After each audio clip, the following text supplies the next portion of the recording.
Martina was 78 when I first met her. She had recently undergone a major operation for thyroid cancer, and had moved to be near her son. She was on a bewildering array of medications, for blood pressure, arthritis, diabetes, osteoporosis, plus 3 different heart conditions. Over a series of consultations, I gradually got to grips with her medical history. I also got to know her. Her voice had been rendered permanently gravelly by the surgery. It suited her understated, dry humor. Martina wanted to be on as few drugs as possible, so I made up a hit list of the ones she would be least likely to miss. We managed to trim 4, but in discontinuing the 5th we provoked a spectacular upset in the delicate balance with her heart. We agreed we had probably got rid of all that we reasonably could. A couple of years later she developed neck pain that turned out to be from cancer metastasis in her spine. She accepted the news with equanimity, and was happy to engage in advanced care planning, establishing her attitudes to future care in the face of a terminal diagnosis.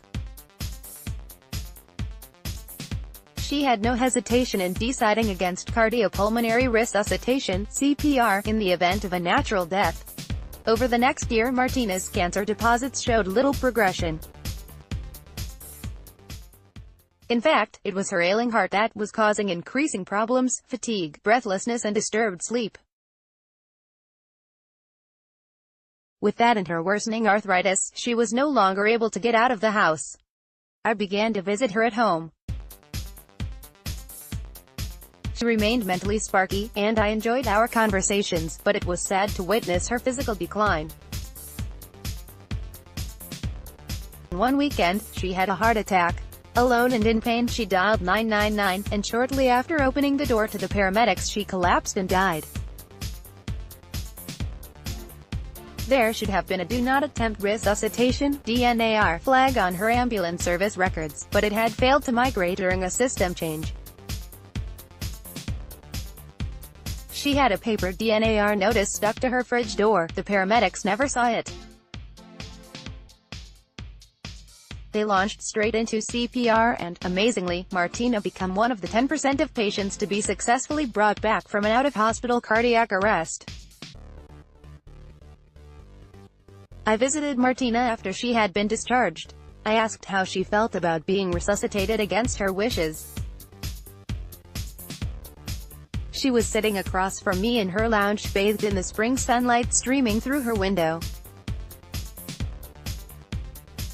She gave me a wry smile, gestured to the wonderful weather outside, weather she could enjoy but only through glass, and said she really didn't know.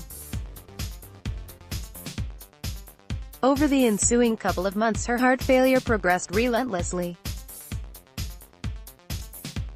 Despite fine-tuning her medication, her legs became permanently swollen and her breathing was labored with the slightest activity. There were a couple of crisis admissions during which the hospital patched up exacerbations, then it was back home for more of the same. I felt she must surely have come through that unwanted resuscitation, so depressing was this subsequent downward spiral. But in fact, her brush with death seemed to have given her a renewed joy in life, despite the hardships. She even spoke of reversing her previous DNAR decision, though she had come to no settled conclusion before the next emergency admission, from which she did not return. The burgeoning number of frail elderly patients with multiple health problems has led to an NHS-wide push to expand advanced care planning. In some ways this is good, preventing futile heroics being performed on people at the very end of life. But Martina's story illustrates how difficult it can be to imagine how we might truly feel about some hypothetical future state of health. It begs the question as to how valid these decisions may sometimes be. And it reinforces for me that, even when we professionals might judge someone's quality of life to have become extremely poor, to them it may still be something they relish. It can be incredibly hard for any of us to know when the time has come finally to let go.